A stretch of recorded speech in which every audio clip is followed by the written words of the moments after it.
Picture this: the ball is loose, bouncing erratically on the turf, and chaos erupts as players from both teams scramble towards it. It is one of the most exciting and unpredictable plays in football, often swinging momentum in an instant. The natural reaction is to think that any player who gets to the ball first can scoop it up and advance it, but is that always true?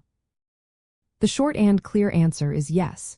Generally speaking, any player on the field is eligible to recover a fumble.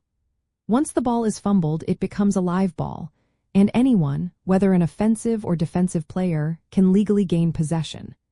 This means a lineman, a wide receiver, or a defensive back can all recover the ball and potentially advance it for extra yardage or even a touchdown. The fundamental principle behind this rule is the concept of a live ball.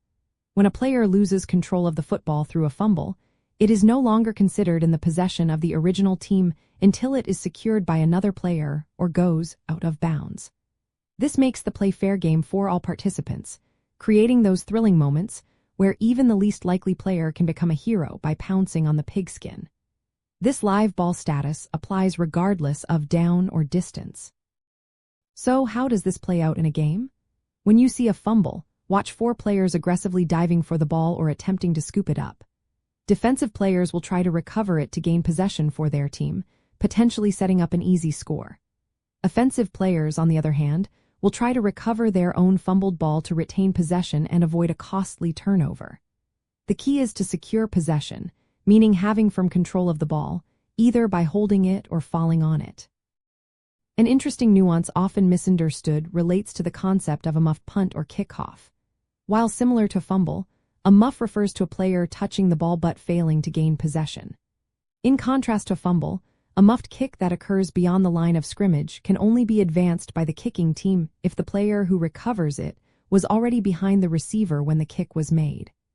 A fumble, however, has no such restriction, allowing anyone to recover and advance. This distinction highlights the unique status of a fumbled ball versus other loose ball scenarios, making fumbles exceptionally dynamic. Understanding that any player can recover a fumble helps you appreciate the heightened intensity of these plays and the strategic decisions made in their aftermath. It clarifies why every player is taught to react quickly to a loose ball, because gaining possession in such a chaotic moment can profoundly impact the game's outcome, turning a potential disaster into an opportunity or vice versa. It is a true test of anticipation, reflexes, and sheer determination on the field.